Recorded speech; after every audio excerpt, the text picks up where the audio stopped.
Ukraine as a territory and people have been and continue to be located on the crossroads of multiple trade routes.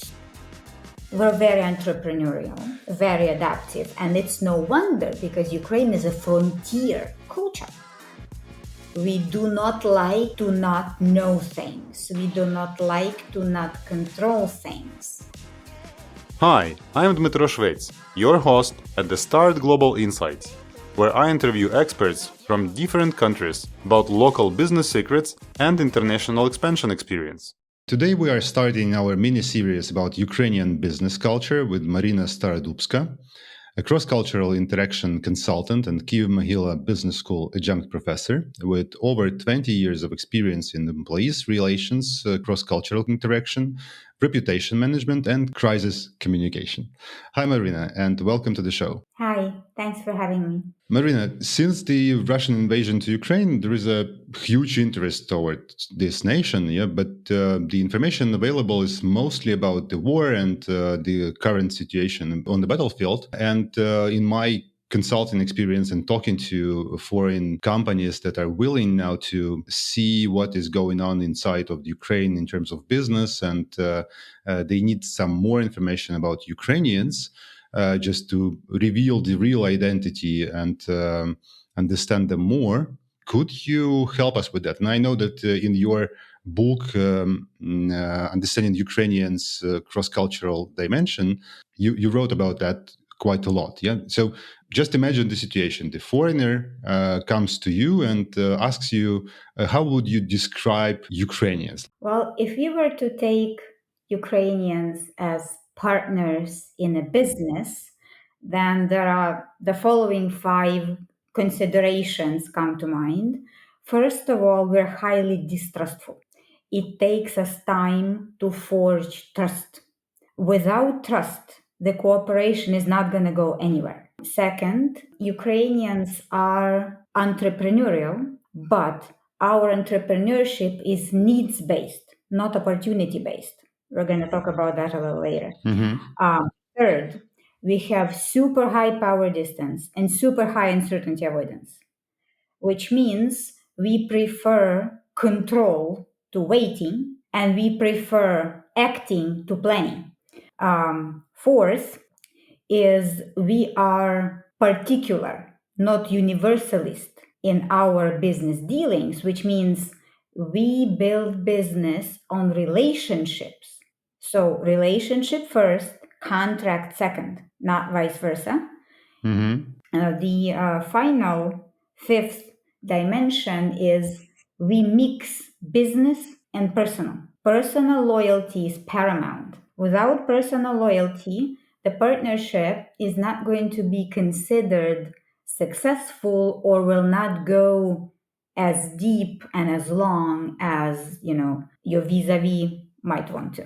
Okay. So and the first one, the power distance. In my understanding, this is more about the hierarchy of relationship between the employees and their bosses, and how you behave in business in general. What are the decision-making processes? Could you elaborate a bit about that point? Power distance is one of the most consequential cultural dimensions for understanding how business is conducted in a country. And Ukraine has one of the highest scores for power distance in Europe, in all Europe, which means that not only we respect hierarchy, Ukrainians respect status. If you are a potential client or partner and you are traveling to Ukraine to meet with your prospective vis-a-vis, you better be a decision maker. You better be a person who can make decisions on the spot. Because in societies with high power distance, negotiations or any kind of discussion about partnership, business, anything important involves top level decision makers. Decisions like that in high power distance societies are not delegated to specialists. If a specialist from abroad comes to meet a business owner in Ukraine, that meeting isn't going to go anywhere. Is it like the total collapse, or they will be perceived as maybe some part of the bigger picture? So not serious. If you're not sending me a decision maker, you're not serious. So the expectations will follow, not to expect too much from this partner. Exactly. This will be read by Ukrainian side as lack of interest. Okay, and in terms of this situation, yeah, so if you face the situation and you understand that you need to send the decision maker, but in not in all cases you can do it, how high should be this rank to talk to Ukrainians? It's not about the rank per se, it's about making decisions for this specific cooperation. Let's say a foreign partner is coming to Ukraine or they have a call, and Ukrainian side, being a decision maker on their part, expects that their vis-a-vis can make decisions on the spot right there. If vis-a-vis is saying, I need to consult somebody, not a serious meeting. So this might be a problem, for example, with Nordic cultures where the consensus is in place. Yeah, so when to make the decision, they need to agree to all the stakeholders, at least internally. Well, it depends on the stage of negotiations, and then clarity should be needed. If it's a meeting that's preliminary, it's an introductory meeting, then it should be announced as such, and the agenda should be: we're not making any decisions, we're introducing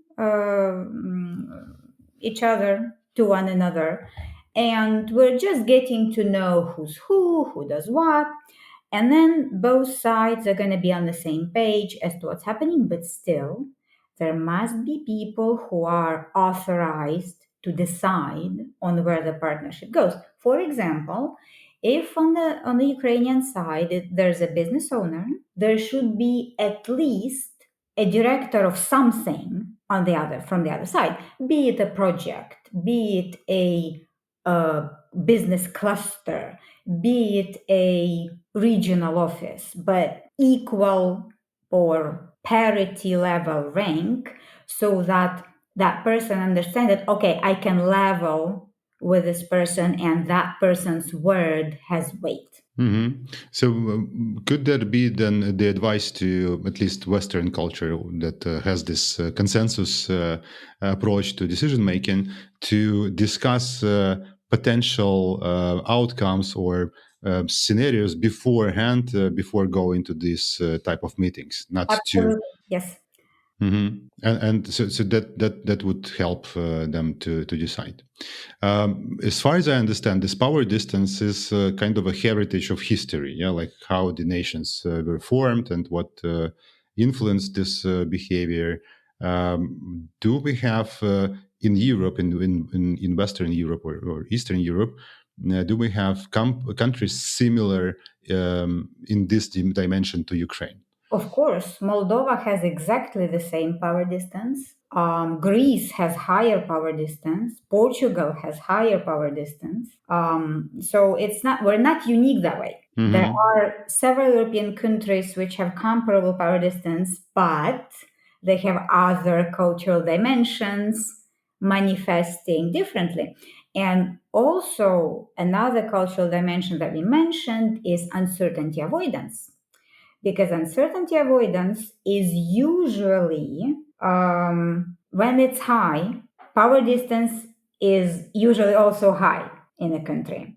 Now, uncertainty avoidance is how triggering, stressful, undesirable is a situation which you don't control, which changes very quickly. It's uncertain. I don't know what's happening. Ukraine has, again, very high uncertainty avoidance score, one of the highest in Europe as well. We do not like to not know things. We do not like to not control things. This is why when we correspond with partners from Latin America, Southern Europe, Africa, some countries in Asia, where responding to an email takes some time, the mistake Ukrainians make, we write 5 reminders after not having received the response in 2 days.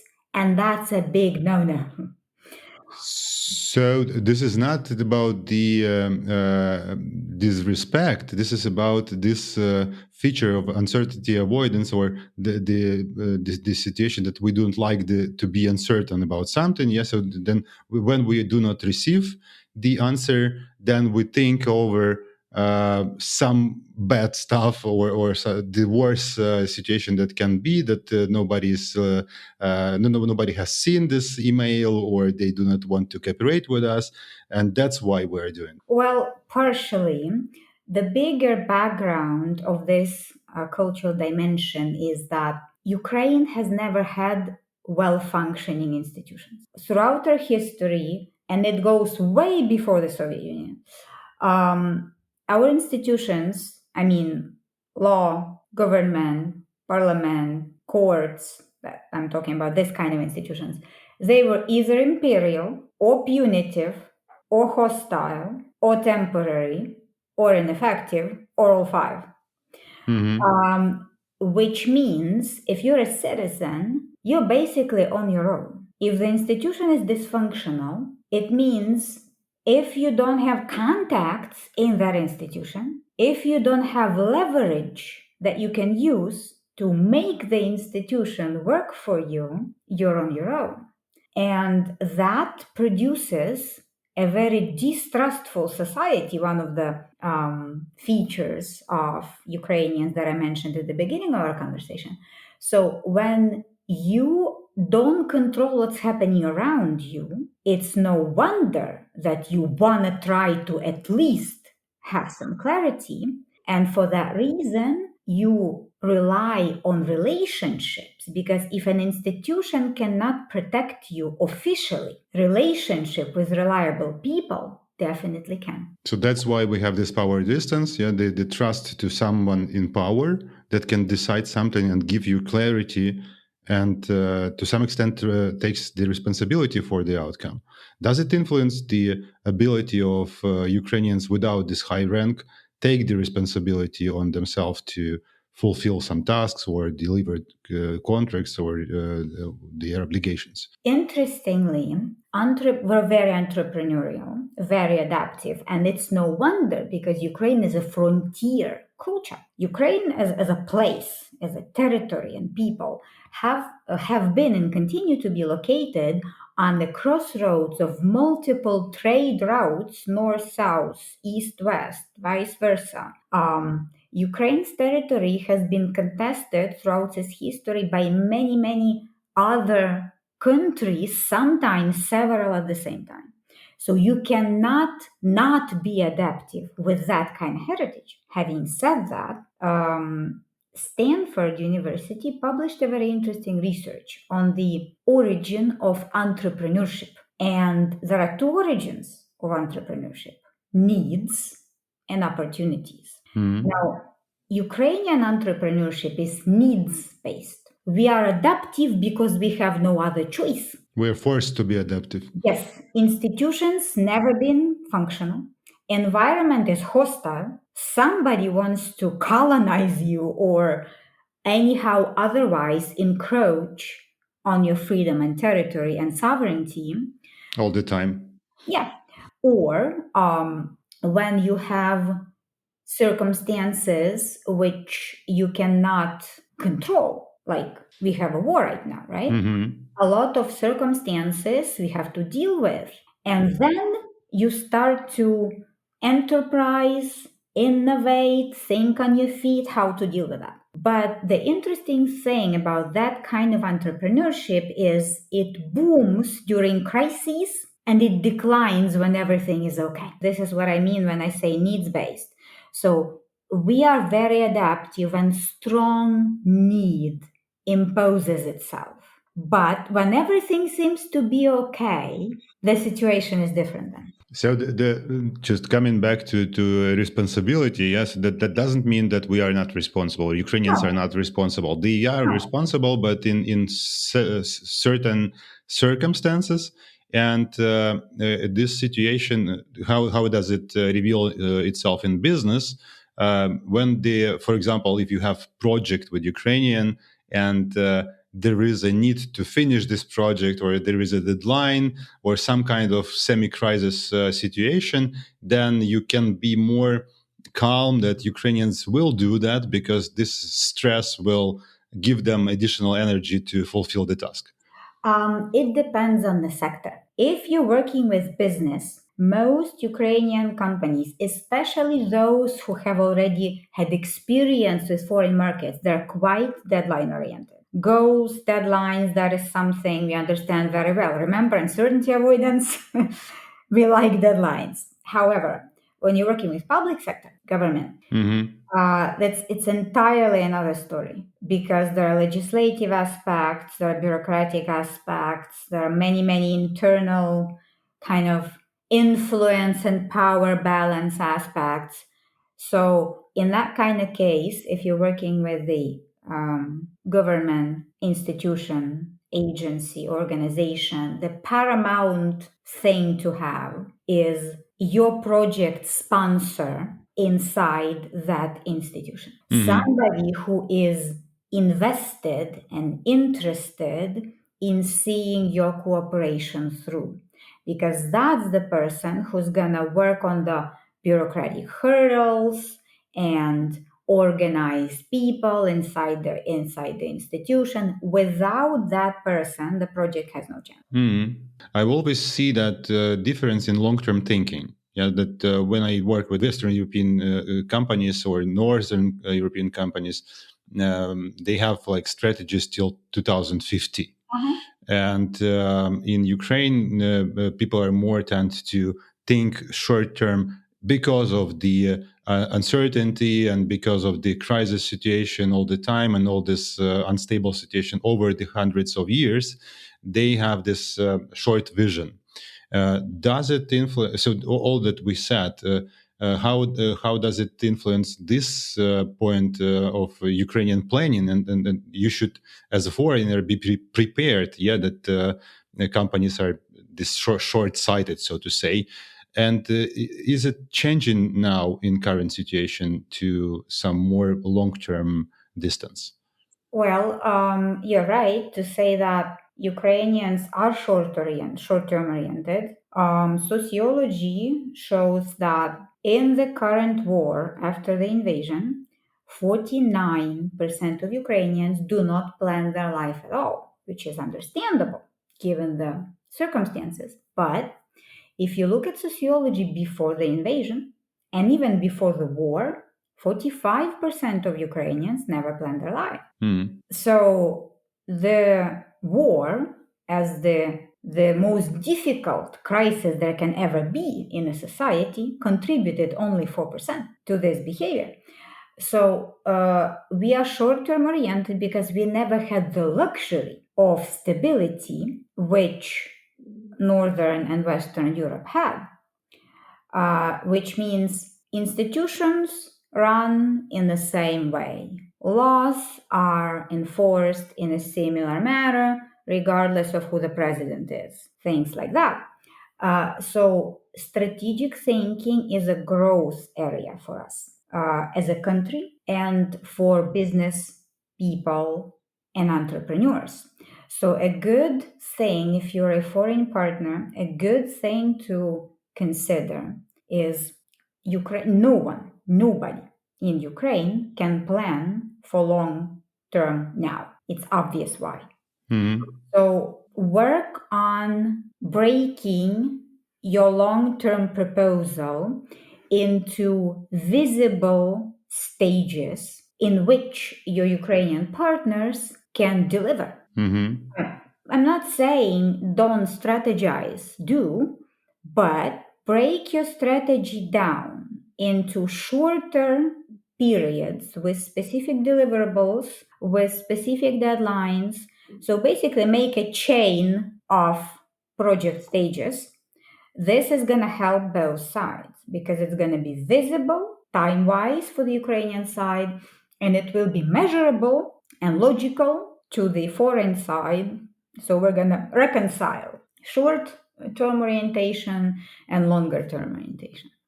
Yeah, and actually, this will help to make the project more flexible and resilient. Because if you have these short chunks of the project, and then you are more flexible to change them or adapt to the changing situation, like we all now have. And this is not only Ukrainian case already.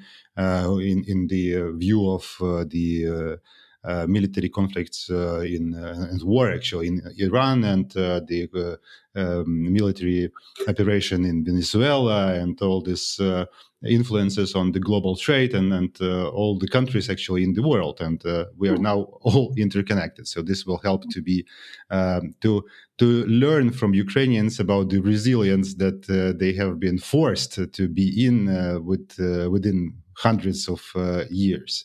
And in these terms, I have the question, maybe as an advice. Yeah, so we have heard that the Ukrainians are in high power distance, yeah, and then low institutional trust.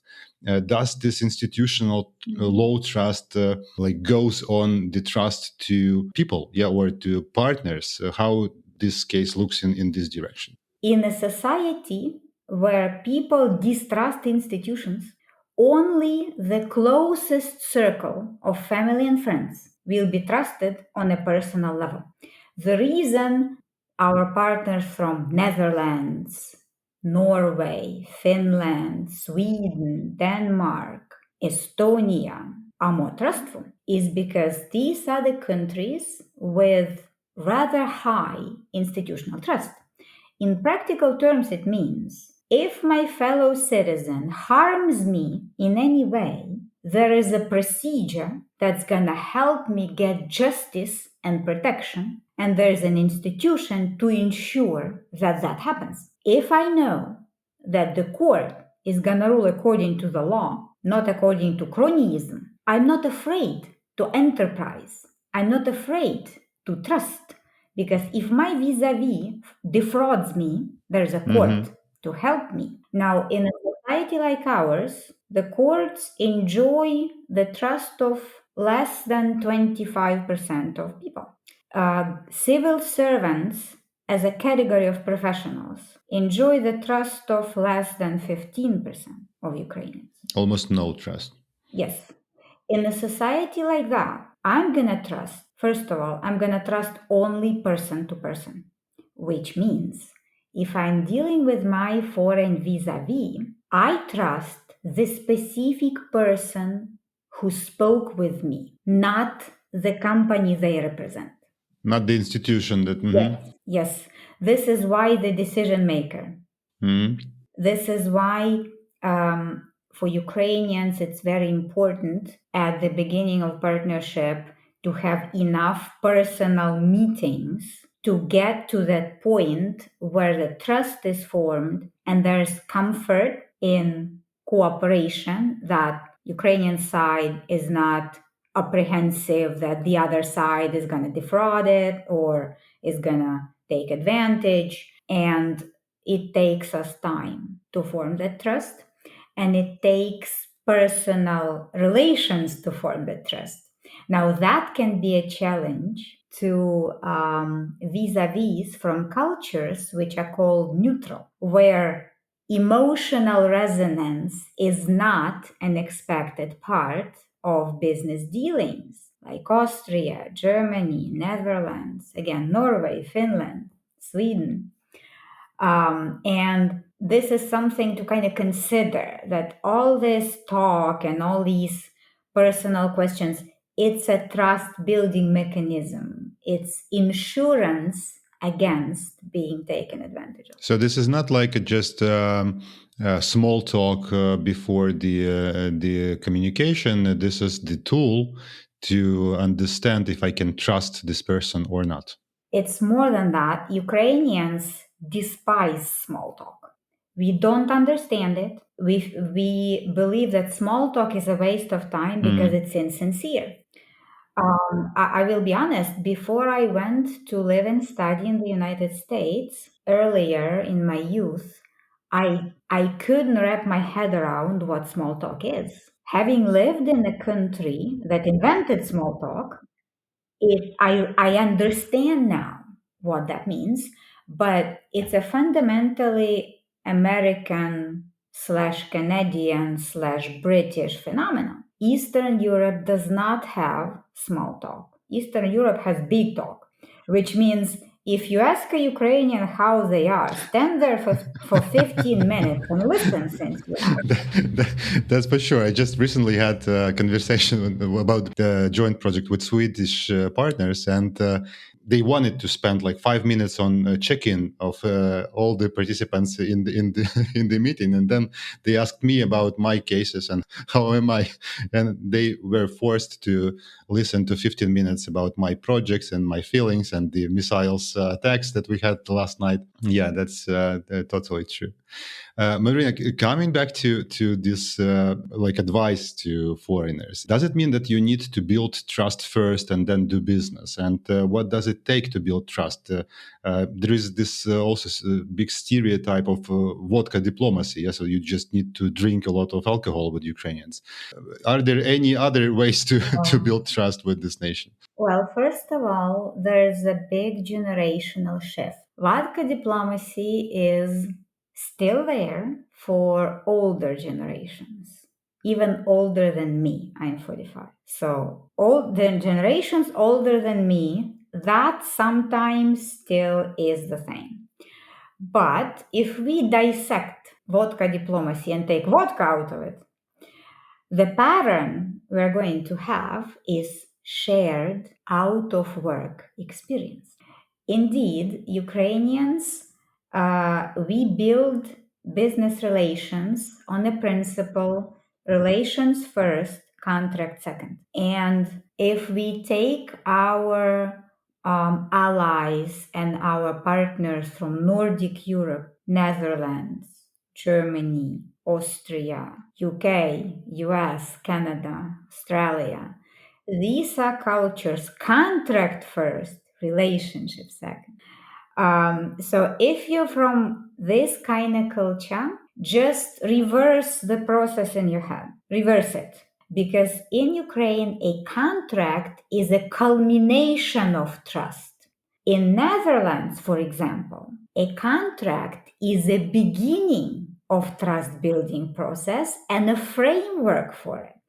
So as a practical advice, before you get to signing things, make sure that you and your vis-a-vis have had your CEOs or decision makers visit one another. You saw your companies, talked about, saw product services, spend some time talking as people, drinking not necessarily mandatory or not mandatory at all. Joined out of work experience where you can resonate with one another as people, and that kind of helps to understand who's who. Can I trust that person? Can I trust to move together with that person to cooperation? And if you represent a big corporation with hierarchies and policies, make sure you send the right person to the right meeting and introduce the other involved specialists to the Ukrainian side, so it doesn't look like you dumped an assistant on a decision maker, because that's going to be perceived as serious disrespect and as a lack of interest. What I see when I consult Ukrainian companies, they are not very keen to have described processes. Yeah, the systems. It is not. It just only coming to Ukrainian business culture to understand how the business is structured and create processes that will make the system working, and more rely on personalities and internal leaders that you can trust too, because they are in inner circle already, and then you build your system on these persons in general. Yes, not just relying that there is some description of some process and everybody will follow that, because not everybody will actually follow that. Yeah, so the rule that Ukrainians see is not obligatory to follow. Yeah. So how to Well, behave in this situation? Because as far as I see in Western cultures, in American culture, the processes are in place, and if the process is especially in Germany, yeah, yes, the rule is the rule, and you yeah, cannot break it. yeah. Ukrainians have a very tumultuous and difficult relations with the rules because throughout our history, those who followed the rules died, were killed. Those who trusted the government were killed. Those who trusted the system were killed, abused, deported, whatever, put in concentration camps. So Ukrainians are learning, we are relearning to trust institutions, and we're not there yet. Process is a part of an institution. And in my consultancy practice, I frequently see companies who employ thousands of people and have very few formal processes. They are struggling because of it. But when I speak to management, they say things like, oh, the processes are gonna limit us. They're gonna impose these bureaucracy on us.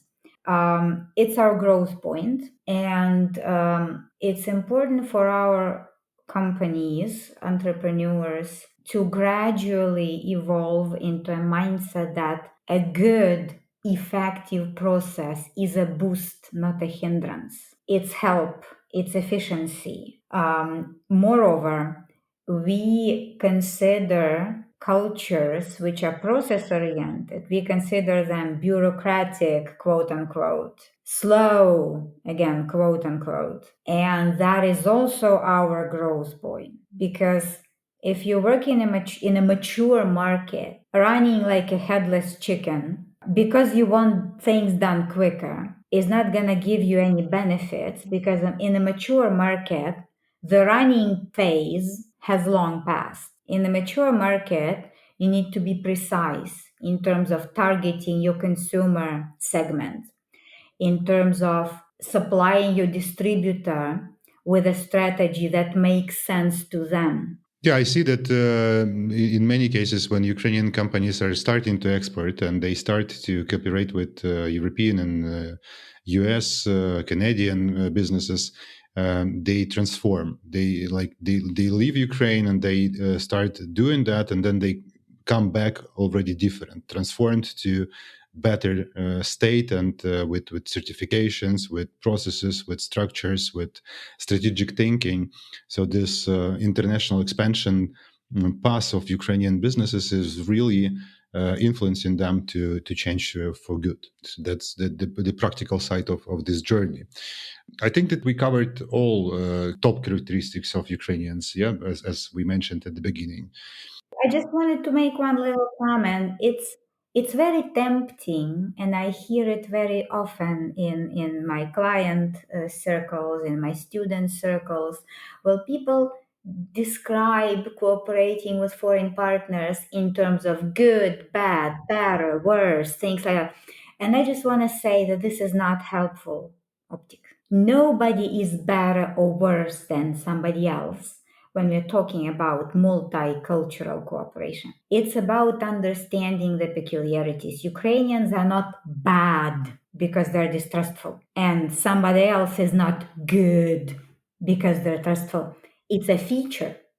It's a feature with which you need to work as you would work with a topographic map. If there's a waterbed on the map, you consider it, right? So it's the same thing. So I just wanted kind of our listeners to consider that, especially our Ukrainian listeners. It's not about who's better than somebody else.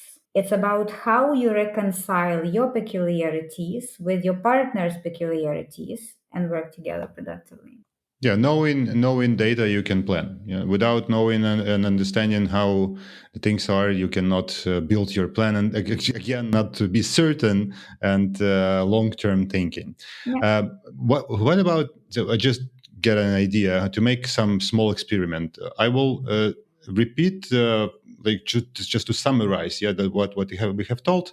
Repeat the characteristic, and then you can give a small advice what to do with that. Mm-hmm. Yeah. Okay. So the first one you mentioned is the high power distance and the significance of status of a person that should deal with Ukrainian business. What to do with that? always send decision makers to meetings with C-level people and founders. Never send managers, mid-level managers, send executives. So that those people who can make the decision in on the place. Yeah. Yes. The second thing that you mentioned is the uncertainty avoidance and low institutional trust, which means that you should do something with that to avoid that pitfalls with Ukrainians. So two things here. First, from the foreign partner side, have a stable team because Ukrainians trust people. If people on the foreign vis-a-vis side are changing all the time, or there are so many people, Ukrainian side is losing count who's who, trust is not increasing, it's decreasing. Because I don't know, who to deal with, who's my point of contact. And the second, be clear as to the steps and the expectations. What's going to happen? Like, what do you expect? What are next stages? And then the next stages happen. And the next one is that Ukrainians cooperate with each other via personal loyalty. Yeah, so you should have this loyalty to a particular person to cooperate. Yeah, this means that the quality of interpersonal contact matters a lot, which means if points of contact from a provider and a client have difficulties in getting along, it's not a good idea. Ukrainians do not compartmentalize personal and professional. It's all one thing. So if there is a serious personal dislike or some triggering difficult relations, it's gonna stall the project. And the next one is actually connected to the previous that we already discussed. Yeah, the distrust to the outgroup and otherness in other groups that interfere with us. So you need to build this trust first, and you do it via people. Yeah, actually. Yes, and be clear. Explain what's happening. This is a stronger advice to our foreign vis-a-vis. Do not try to westernize Ukrainians. I'm going to explain what I mean. Do not interact with Ukrainians with the assumption that being emotional is bad, with the assumption that trying to establish a little bit of personal trust within boundaries, of course, is bad. So kind of be open-minded, talk about how things are done on your end, the position where you're coming from, and why you act in a certain way. And your vis-a-vis will be open with you too. So be open, build trust, understand how the system works, be on the same level of people that make the decision, and accept the nation as they are without trying to change them. Good. Thank you. I think to some extent we revealed the internal characteristic of the Ukrainian nation, and I hope that it will help foreign companies that are looking to enter and to be in a business partnership with Ukrainians will understand more about this nation. Thank you. Thank you very much.